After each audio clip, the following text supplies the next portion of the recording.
Welcome, Recovered Podcast listeners, and welcome to our living room. It's evening. We've had dinner and dishes, and we've decided that we wanted to bring our listeners into our living room. Anna, welcome. Thank you. It's always a pleasure to be here. So just to keep everyone in the loop as far as podcast news, and I don't think we're going to have anybody in studio for a while. I think it makes sense.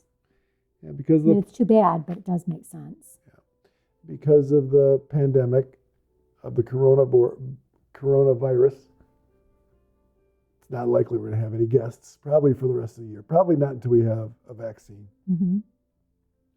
Well, one step at a time, right? Right. We don't know. So consequently, we're taking a relaxed approach towards the podcast. And since I can't have anybody come over in studio, I really appreciate you participating. Absolutely. I think that you have way more experience, strength, and hope that you give yourself credit for. And based on the reaction from our listeners, they appreciate your point of view. I appreciate that. I was never really sure how welcome I am on the show, not because you're unwelcoming, but because I've always thought that the show was more about recovery from addiction or alcoholism, and I didn't feel like I fit in. But you had quite a bit of Al-Anon experience. I mean, and I know my sobriety date, and for an Al-Anon, they call it the Serenity date or some other type of buzzword that identifies the date of their first meeting. Do you remember your first meeting date? I don't. I do. I know you do. It's March 24th, 2003. Wow. Yeah. Wow. Yeah, you just passed 17 years. Congratulations. Thank you. You're welcome. Where's my token? Well, I don't know, buddy. I just received my 17-year token from Buddy C in a funny story. Because I just got a text from Buddy. And the mystery solved, Anna. So I received an envelope. And in our decontamination procedure, we have one. Because of the virus, we have a zone that we have identified when groceries or mail or anything comes in. It goes on this blanket. We spray it down, wipe it down before it comes in the house. After we do that, we wash our hands and all the nonsense. Oh, it's a process. It's a process. We're responsible citizens of the United States of America. It's my duty. Yep. Yeah. I don't want to spread it. I don't want to get it. No, I agree with you. Back to the story. Exactly. So we spray it down. I open up this mystery envelope, and there's a token for 17 years of sobriety. No note. So I immediately looked on the envelope for the return address, and the Lysol completely erased the address label. I know. It was completely blank. But what did I tell you? Who did I think it was You from? thought it was Buddy for sure, but I thought it came from Florida. And of course I'm wrong. Yeah, of course I'm wrong. And so 7 minutes ago, I got a text from Buddy C from Georgia. And simple text, did you get your token? And I said, yeah. How'd you know? How'd you know? I was wondering what listener knew what my home address was, by the way. So it was him and their 9 p.m. Zoom meeting. So listeners, if you want to get plugged into a great Zoom meeting that meets, I believe it's every night, but certainly every weeknight at 9 p.m., just email me, mark@recoveredcast.com, and I'll get you the information. At least I'll point you in the direction of Buddy to join that meeting. So, yes, I think it's valuable for you, for our listeners, to explore your history in Al-Anon. And we're not going to go into a great detail, but you said... Wait a minute, explore my history? Yeah, your recovery history. Okay. Because And there's lots of Al-Anons. Have recognized, I have recognized that. We're getting a lot of feedback from Al-Anons. Which I think is awesome. It is awesome. Mm-hmm. And even some of our listeners that are alcoholic, and they're seeing their codependent in a new light. Mm-hmm. Their codependency.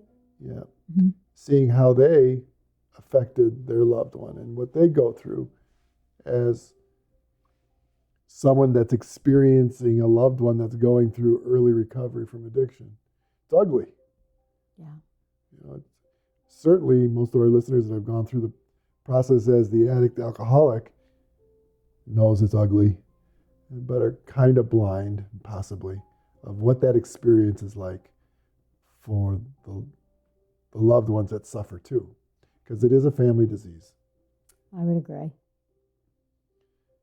So tonight, the topic is change, and just because there are so many things that are changing, I really believe that the result of the pandemic are going to change a lot of social norms. How we experience public gathering is not going to be the same for certainly the not near future.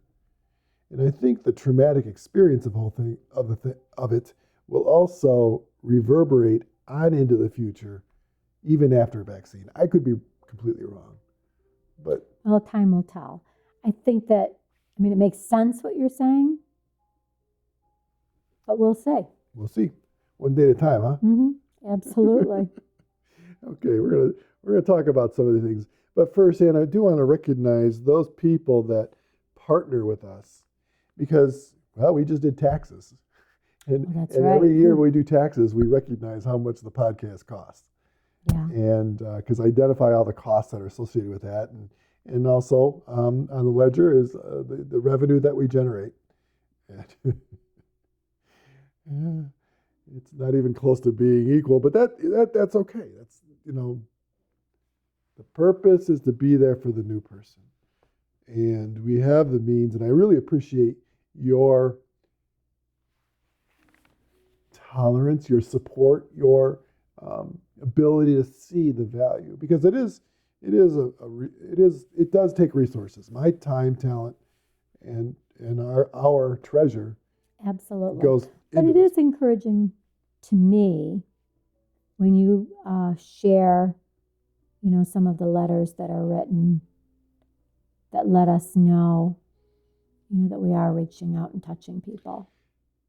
So we do want to recognize those people that are participating financially and are the ones that are directly responsible for being there for the new people that are writing in and saying that this podcast has made a difference in the recovery experience. And so our episode sponsors this week are Brian, McHugh, Kelly, Kurt, Rebecca, and William. And if you would like to be an episode sponsor, just go to recoveredcast.com, and on the upper right-hand side, you'll see a donation tab. Just hit that, and then any amount that goes in there, we'll recognize you at this part. Yeah. How about our sustaining partners, Anna? Who did their monthly donation as sustaining partners this month? Well, we've got Zach and Amelia, Chris, Michael, Teresa, Matt, Rebecca, and Jennifer. And now, again, as the episode sponsors are important, and so are the sustaining partners. Now, what's beautiful about the sustaining partners, we talked about this last week, they provide that reliable income that we know is going to come in month after month, because they're making a commitment for a year to make a donation every month for a year. Sustaining partners are walking along with us. And we have different levels, Anna, for our sustaining partners. There's $5 a month, $10 a month, and then $15 a month. And the $5 a month will get you a thank you gift in the form of a Recovered Podcast t-shirt. Okay. And then at $10 a month is that coffee mug. which is very nice. Yeah, I'm kind of proud of the coffee mug. And if you do a 15, you get both. So that's great. And then 2 people this month or last week asked to that I also include a graphic novel. I've got your names, you got your addresses, and I'll be mailing those off as soon as possible. I'm avoiding the post office, quite frankly. So I will get that out there, but I one step at a time. Right. So if you want to be a sustaining partner, go again on over to recoveredcast.com and tap on the sustaining partners. Now, Anna, we do have a new one, a person brand new to being a sustaining partner. I just sent her off her, I think she got both the coffee mug and the t-shirt. Who's that? Kayla. Kayla, thank you very much for becoming a sustaining partner. All right, Anna, tonight the topic is going to be change, and we're going to explore our experiences of change throughout our recovery life. I don't know how much we're going to cover. That's a lot. 17 years is a lot. Yeah. But we'll see where this goes. We have notes, but we have no script. So we'll see where this goes. Higher power will show us where we're going to go. Amen. All right, here we go. When people decide to give up an addiction, they are agreeing to make a major change in their life. The benefits of such a dramatic alteration, of course, can be wonderful, but it will be a step into the unknown. The same can be said for the Al-Anon. Change, even for the better, can be frightening. The individual needs to summon up a great deal of courage and be prepared to let go of their old habits. Once the individual comes into recovery, does not mean the process of change is complete. It continues indefinitely. Anyone who builds a successful life away from addiction or codependency will constantly face changes and challenges. It is part of what makes their life, their new life, so wonderful. So, Anna, I want to go back. I mean, the typical format of our podcast is, what was it like, what happened, and what's it like today. And so that's what we're going to do. That's the format that we're going to use tonight as well, because we have not talked about your early recovery in a long, long time. And it was a fundamental change in the way family life was. We were on the move. So let's talk about that. Do you remember your first meeting? I do remember my first meeting. And actually, it was disappointing. Sure. And I was so absolutely broken. And I crawled into that meeting brokenhearted, all those dreams and so disappointed. And anyway, I went to the meeting and it was very cliquish and I was a little surprised. At one point I remember crying and I could see that I had made a couple people really uncomfortable. And I had no desire to go back. It was not a good experience. Now, here's the thing. I'm glad I had that experience for a couple reasons. One, when I found good meetings, it helped me to realize that was not a good meeting, that was not the typical meeting. You know what I mean? I'm glad that I experienced that so that I would know the difference. It also helped me as I was helping other people. When I would say to someone, and I recommend Al-Anon to people when I'm working with them in therapy or, just in daily life. And because of that experience, I am comfortable telling someone, if you don't like the meeting, don't give up. Keep looking. Find a meeting that works for you. They are out there. And I can say that with confidence because of my own experience. I believe your first meeting was at St. Mary's Livonia. Yes. Okay. And I also had gone to that meeting as an Al-Anon as well many years later. And I found that meeting wanting as well. Uh, it seems like it was a relatively larger meeting, right? Yes. Okay. Yeah. And it's in a hospital. And so the setting's a little sterile. It is, but I had high hopes because they offered Alateen and AA at the same time. So it seemed like it could be a real good fit for us. Yeah, St. Mary's has a treatment facility wing, or not a wing, but a floor. They do treatment there. Mm-hmm. And so on that night, the residents also go down to the AA meeting. I Yeah. believe also a lot of the residents' families are there. So consequently, there's a lot of new people. And so there's what an Al-Anon needs, a good Al-Anon meeting needs, as a good AA or any 12-step recovery meeting needs, and that's recovery. Right. And recovery comes with time. And so what I found was a room full of new people. Mm.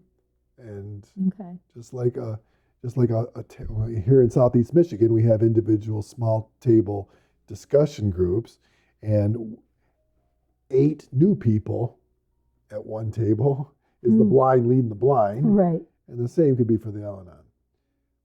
Because I don't know, Anna, why don't you talk a little bit? What was your expectations of what Al-Anon was like? I mean, what was that? What was your expectations? What was Al-Anon going to do for you? What did you Well, think? I thought it was gonna. I thought I would go to a meeting, and I was really looking forward to people telling me what to do, and specifically where I would find answers. What kind of questions So- did you have? I thought that, basically, how do I cure this person? What can I do for this person? How do I make it better? That somehow I had the power. I just needed the recipe. I needed someone to give me those steps, give me the instructions, follow these instructions, and everything will be okay. And that was not the case. It was disappointing. Were you surprised that the steps, that recipe that they gave you, the 12 steps of recovery, did those things surprise you as if that those steps were going to be helpful? I really don't know how to answer that. Sure. Because I'm just not sure. Did you know anybody in the room? At my first meeting, I honestly don't remember. I don't think so. Right. I don't think so. So you didn't like that meeting. No. Why'd you go back? What's the next? I what's the next did thing you go remember? back, a few times, like I said, because they offered AA and Alateen. So it worked for us as a family to all go together. But I never felt comfortable. I never felt like I fit in. So if I'm remembering right, it was so long ago, but if I'm remembering right, I had a sponsor pretty early on. Like, I'm trying to remember if I even had a sponsor by the time I went to that first meeting. Andrew arranged for my first sponsor. It's so funny how life is. It really is. You know? Andrew takes me to my first meeting. Andrew arranges for your first sponsor. Yep. Steve and Marianne were sort of pillars at that time in recovery. I mean, they weren't in recovery that long, maybe 4 years or so. But Steve was in AA. Marianne was in Al-Anon. They were very active. Very. And Steve, actually, before I came in the program, I remember Andrew and Steve sitting in the couch in that room over there. And it was a little startling, that somebody in recovery, my age, is being a father to them. Mm-hmm. That's what it looked like to me. Yeah. There's a father figure Sitting in that room. our family room. Yeah. Mm-hmm. And I am drinking in secret. My life is crumbling. It was startling to me. When he went into recovery, all my defenses were shattered. Anyway, it doesn't matter what the point Well, is. it does matter, but go ahead. Yeah, I'm sorry about that, Anna. Mm-hmm. You know, I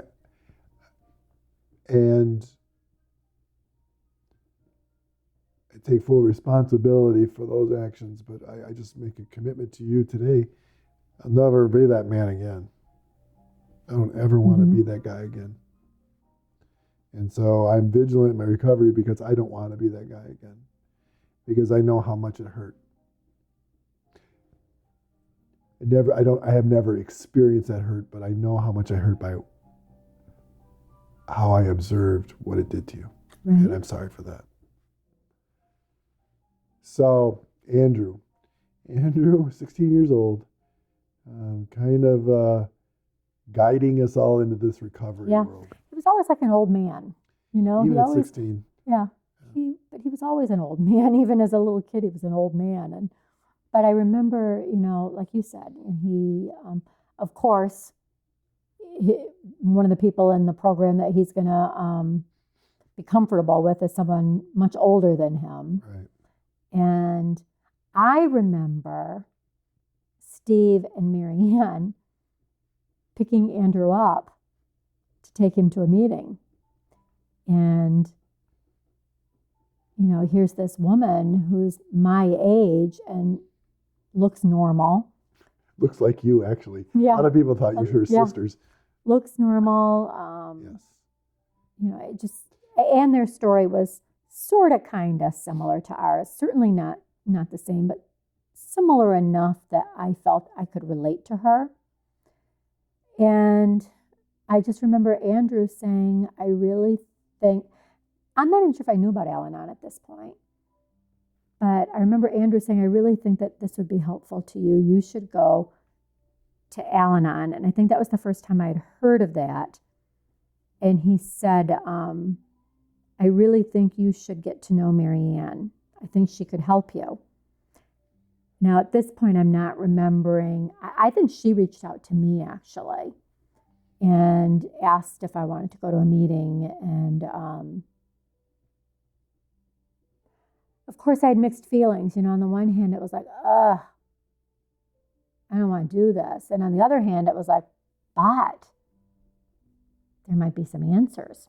You know, they might be able to help me get this, get things put back together in this broken family of mine. And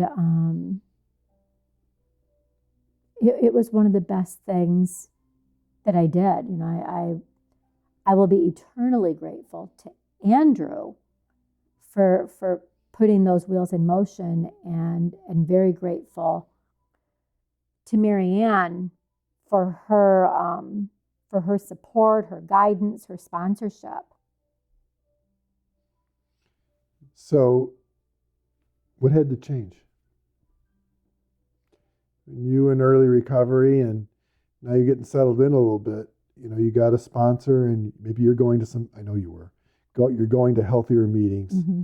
You are right. I mean, fortunately, you had asked me about my first meeting, which wasn't great, and how I found other meetings was through Marianne, and she introduced me to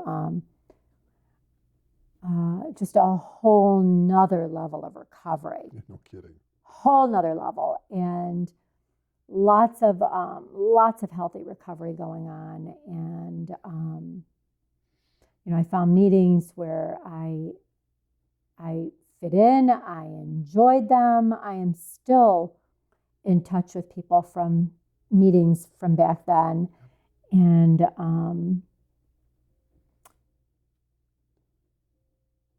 so it was pretty awesome. So as I recall, you know, your early healthy meetings, I'm not exactly sure where they were. I think they were around here in Canton, but I think that where I got my biggest Al-Anon recovery, that was in the community in Ann Arbor. Absolutely, and I would say the same for me too. I mean, it became my way of life. I mean, I built my my schedule, my life around making sure I got to those meetings. You know, I remember, you know, discovering, I think it was a Monday, Wednesday, Friday meeting. What was the name of that church that it was at? in Ann Arbor? You and I went to meetings It there. was King of Kings. Okay, so that was Monday, Wednesday, Friday. And then it was through that meeting that I found out about a Tuesday, Thursday meeting that I believe was there as well. And then I found out about the Wednesday night Zion meeting in Ann Arbor. And then we found the Saturday morning meeting, which you and I both started attending together. So pay attention, especially if you're new in Al-Anon. What Anna just said there. She hated Al-Anon, her first meeting. Hated it.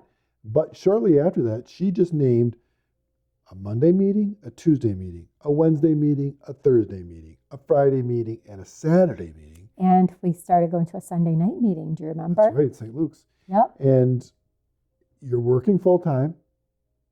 Well, not quite, but yeah. Well, you had a career. True. Andrew is in high school. He's wrestling. He's still, he's, and we're going to a lot of things with him as far as IOP and all those things. Stephen is active in his boy choir and his activities. So, we were busy family, and yet we found the ability to be able to, all of us. But it didn't happen all at once. No, it didn't. Like I said, No, I started with the Monday, Wednesday, Friday. And I did that for quite some time. And then I found out about the Tuesday, Thursday. And then once I found out about the Tuesday, Thursday, then, and we started meeting other couples. Yep. And that was pretty cool, meeting other couples that we could hang out with, share recovery with. Be safe. Mm-hmm. Because for us, there was a lot of guilt and shame and a lot of fear about this new way of life and who should know and who doesn't need to know. And we're experiencing sharing on a level that we had never experienced before, where people are brutally honest with themselves and other people. And that felt safe and comfortable to us. It was healing. And that's not something you do with just anybody. Oh, absolutely.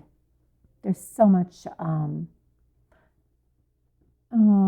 much baloney out there, And I don't know, I was probably part of that baloney myself, where you're trying to make sure everything looks good and your family's wonderful and life is good and doesn't my house look nice? And my gosh, I was the best cleaner in the world. I even cleaned the light bulbs. I wanted everything to look so good. And and then you find out that all those things that you think are important, like, are your light bulbs clean? Really don't matter. Especially when you meet other people who are talking about real stuff. So, like I said, some of those people are still, I consider my closest friends. People that today, if I am struggling and dealing with something, those would be the people I would call.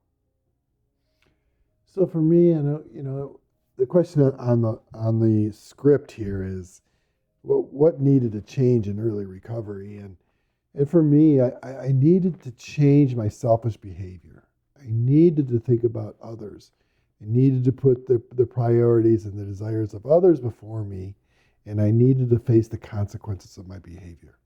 I needed to be able to admit that what I had done was wrong, and I needed to make amends for that. Now, I'm not saying I was starting out on 9th step.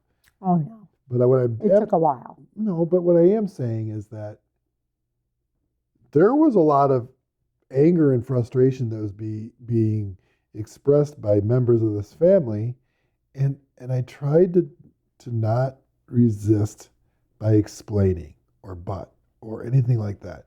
I know that the kids and you thought that, are you even listening because you're not even responding?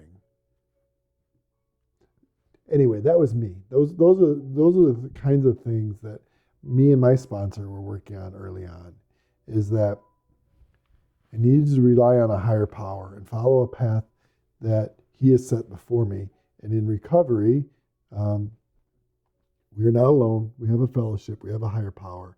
And this early road is difficult, but you need to accept the situation for what it is, and go to a meeting. We'll do it again tomorrow. Mm-hmm. That was what early change for me was. I need to put recovery in front. I need to take responsibility and consequences for my behavior. How about you? What are some of as you look back on those early days? What are some of the things you needed to change?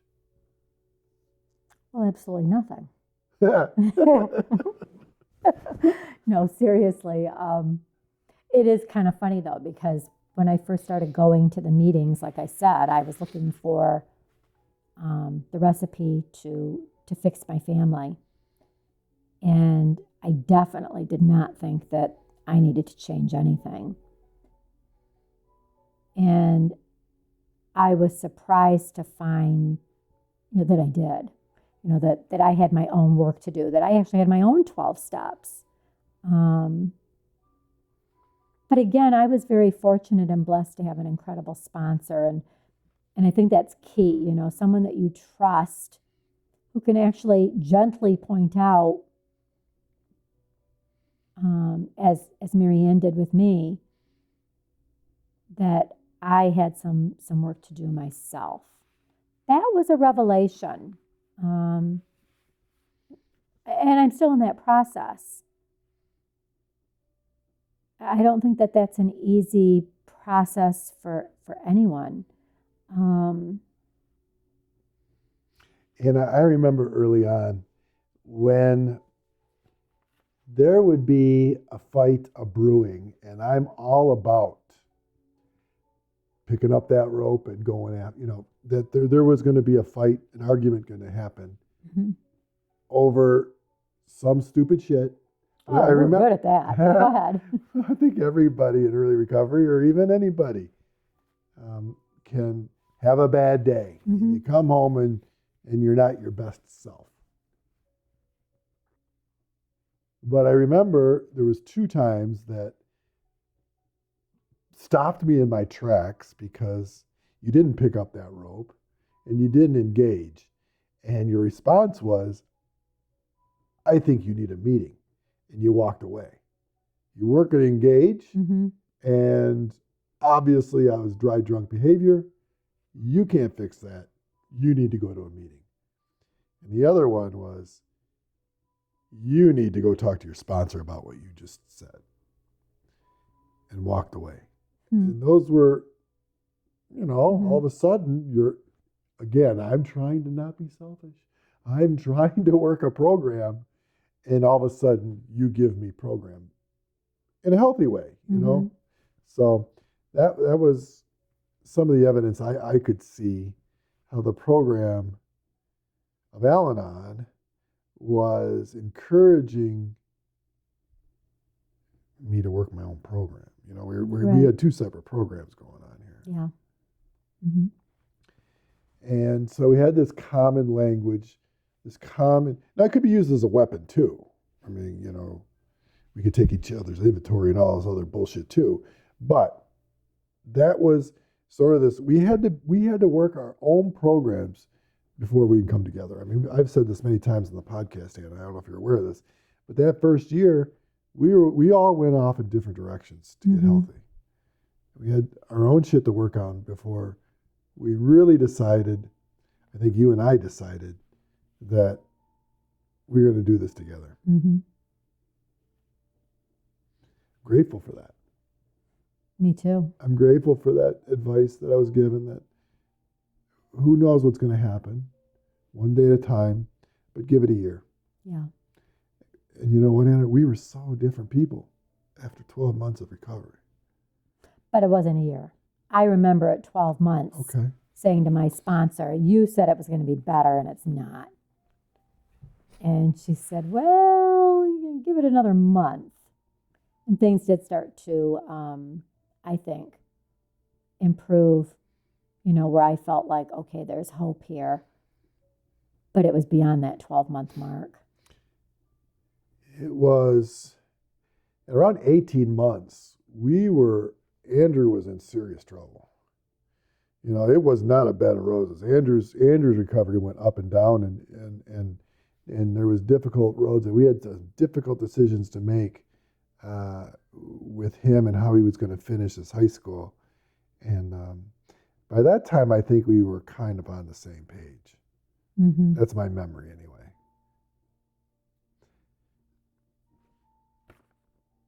So, after you started, what are some other things that you can think of as far as change that was necessary? What are things that you had to change? I mean, that's maybe not even so much new. Maybe even after Andrew's passing, how about that? What do we have to change then? We did change. I mean, our whole life changed.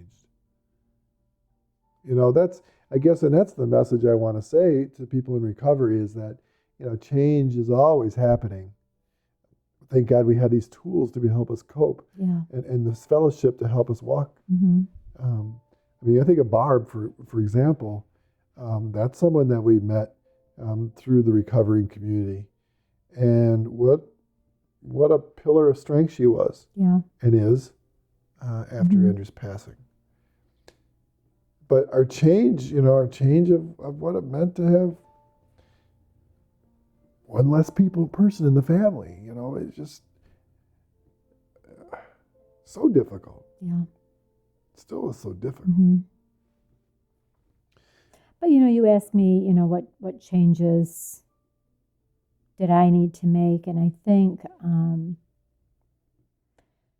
I think one of the changes was even recognizing that I needed to, that there was room for, improvement and change, just even accepting that possibility, that maybe there were some things that I needed to do myself that could be helpful to me, not necessarily, that I needed to make you change or some other family member change, but that maybe in working on myself and making changes within me, I could actually find happiness. I can remember my sponsor telling me, when I was so really so hell-bent on leaving this relationship because I wanted you to change. And she really worked hard with me to help me to see, that I could leave, but until I worked on myself, I would still be unhappy. It wouldn't matter where I was or who I was with or if I was with no one. I'd still be with me. I'd still have to take me everywhere. And that was a revelation, really. And yet, it's so true. I mean, it's so true. It's not just recovery talk. It's good. It makes good psychological sense. And it's something that I continue to use even as I'm working with other people. And I can identify, and it was my experience as well, with change and how important sponsors are, fellowship is, and how important meetings are. But the spirituality component of it was one of the aspects that helped me in this new way of life. And I'm so grateful that the spirituality that was offered to me in the program was very consistent with my spirituality coming into the program as well. But so prayer was big deal early on because, well, I found a lot of comfort there. And the two prayers that come to mind is the serenity prayer and then the acceptance statement. Okay. Acceptance is the answer to all my problems today. When I am disturbed, when I find some person, place, some situation, some fact of my life unacceptable to me, I can find no serenity until I accept that person, place, or thing I can't remember the whole thing, but the acceptance statement was important to me, page 417 in the big book, along with the serenity prayer. God, grant me the serenity to accept the things I cannot change, the courage to change the things I can, and the wisdom to know the difference. Yeah. Now, the reason I needed the two together is because acceptance is the answer to all my problems today kind of sounds passive, that I just have to accept everything. But the serenity is a little bit different. God, grant me the serenity to accept the things I cannot change, the courage to change the things I can, Right. and the wisdom to know the difference. So there's some things that I can control and change. Mm-hmm. And so in prayer and trying to work that out, going to meetings and all those other things, that was very helpful to me. So the spirituality component of it also was a help in this change process because it's beyond, a lot of it's beyond my control. And so I need to rely on a higher power to help me navigate this and have comfort and trust. And, some of these things I needed to really reach out and identify with a higher power in recovery. Right. Not in church or not in getting to heaven or not right now, right here, in this problem that's a little bit embarrassing. God can be active. I'm nodding my head. Yes, I see that. I realize that nobody else knows that. So how about today, Anna? Let's move into today. Change that we might be faced with today. What a day. I am I brokenhearted. know. What a Me too. day. So for our listeners, I don't know if our listeners know that we have a cat, but we do. And his name is Yukon Cornelius, and he is a joy in our lives. He's a very good boy. Oh, he's a very good boy. He's been on the podcast before. He's been in the studio certainly many times as we're recording. He loves to entertain. Yep, he's a recovery kitty. Yeah, and he's very social. He's a 10-pound ginger cat, long-haired domestic. Thought he was a Maine Coon, but I think but he's not. He's got the big fluffy tail. It doesn't matter. He's wonderful. He's beautiful, and he's got beautiful eyes, and but he's got a beautiful spirit. He's just the kind of. It's so cute. Like, we can give him his medicine. He's been on some antibiotics, and he doesn't like it. I don't know of many cats that do. I don't know of any self-respecting cat that's going to enjoy medicine. So between the two of us, we have to kind of hold him down and get that medicine in his mouth. And keep in mind, he's got all of his claws and he's got some nice sharp teeth. And yet, as soon as we're done giving him the medicine, instead of running away and hiding from us, he sits right there and just looks at us. I mean, he's so cute. And so I don't want to go on and on. I don't want this to become a long story, but we adopted him, 5-6 years ago. And he has quickly become, a focal point in our lives. And like Mark said, he's very social. So, he loves company. This is not a cat that hides. This is a cat that greets people at the door. He's right here. And he's right here. He's sitting in my lap as we're talking. I mean, he's just always a part of our lives. And he actually managed to slip out the door at the beginning of March. And he got away from us for a couple of days. And I think we actually talked about this on the podcast, so I won't go into all the details. But he's home. We got him home after 2 days, and it was truly a miracle. And but then I'm going to say maybe 10 days, 2 weeks after he was home, it just seemed like his behavior was changing a bit. And then he's just been hungry lately. Like Ravenous. You just cannot keep this little boy fed. He's not full. And meowing all the time, vocalizing Very all the vocal. time. And now he's always been a talker. He loves to talk. He responds, and we talk back and forth. But this is a different level of vocalization.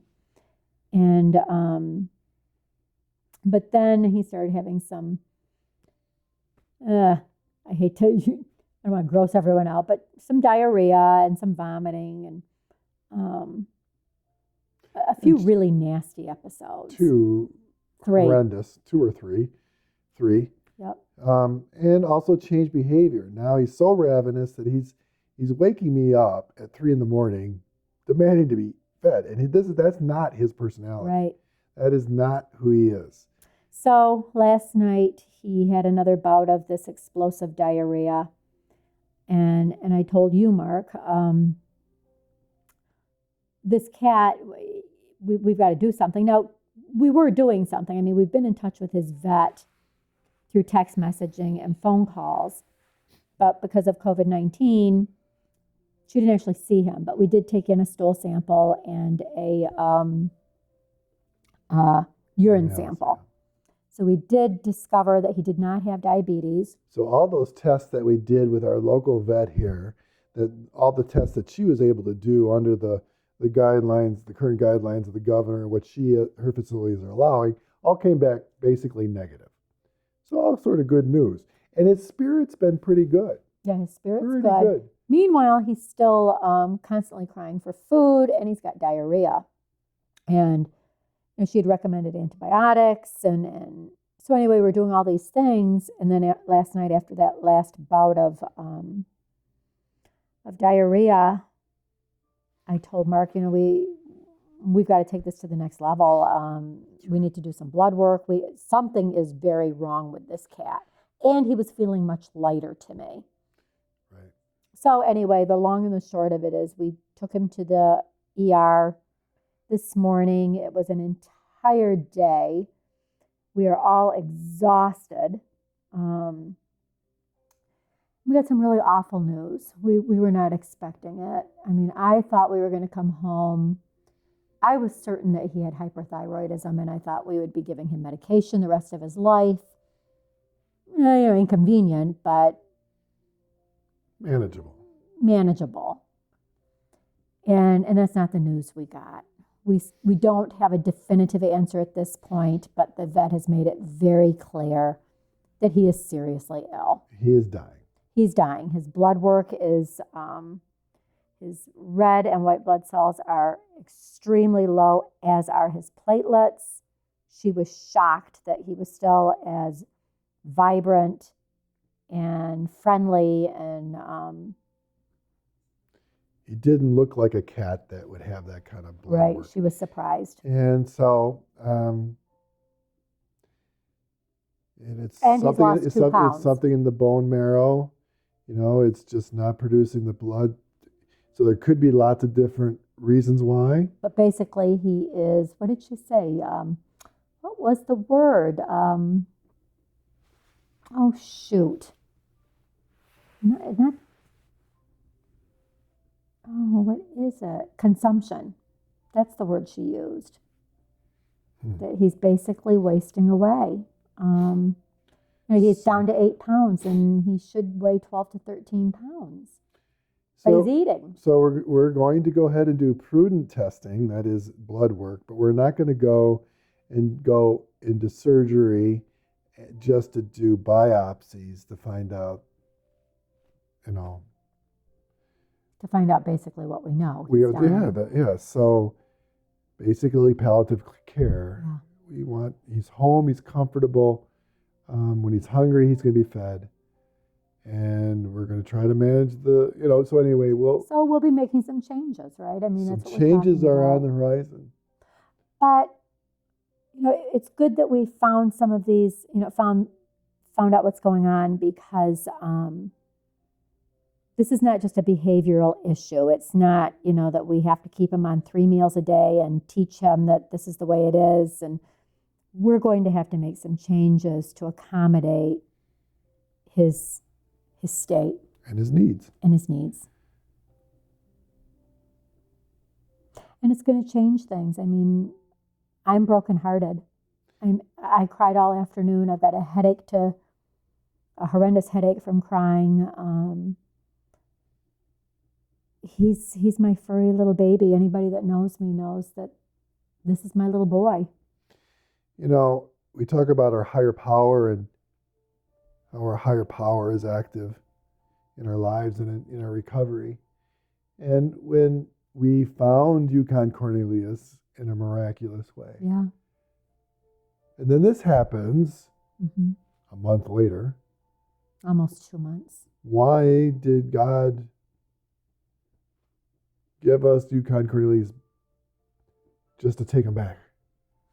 And I see it as, a gift that this little boy is not going to die outside without us. That we have the opportunity to love on him and take care of him and make him comfortable in these last few months. And I think it would have driven me crazy to not know where he was and if he was okay. At least I will be here at the end of his life with him. But mostly that we can be here for him in these last days. And so to me, there's the gift. It's a huge comfort to think Yeah. that what our higher power did for us was gave us the ability to say goodbye to Yukon Yeah. Cornelius in a long, loving, normal way, as opposed to losing him and not knowing where he went and what happened to him Mm-hmm. and all that. And so there's been a change really in perspective too. Right. How you look at something can make all the difference. We can certainly just focus on why would God bring him back to us only to take him from us, 2-3 months later. And we could go down that road and build a lot of resentment and anger. But I think that there's so much more going on here. Agreed. So change is on its way. It's not a change that we would choose, No, definitely not. but it's a change that has been given. And, you and I are going to walk through this. Yeah. And so I take photographs tonight and enjoyed feeding him, and I'm enjoying podcasting with him. And we'll see if we can do it again tomorrow. Yeah, I wish our listeners could see him.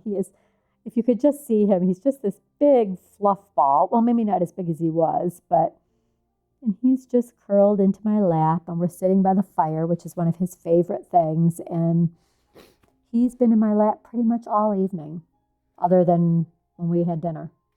And we have piano music going in the background. It's his favorite. Yeah. I don't know if our listeners can hear that or not, but so that's what's happening.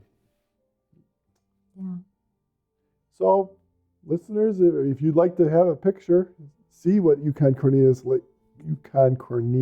looks like, just email me, mark@recoveredcast.com, and I'll email you back the picture I took of Yukon tonight. And on that note, I would also like to thank our listeners for the emails and the messages of encouragement that we receive, for the emails with suggestions, offering ideas for topics. I am truly humbled at our listeners' willingness to share on such a deep level with us. So thank you for reaching out, because change in the podcast as well. There you go, right? I mean, we've had to make some changes to accommodate the reality of where we're at. Isn't that good recovery? I mean, for sure. You have to acknowledge reality. This is where we're at. So what do we do with it? Thank you, Anna. Thank you, Mark. So remember, abandon yourself to God and admit your faults. Clear away the wreckage of the past and give freely. God bless and see you next time. Bye.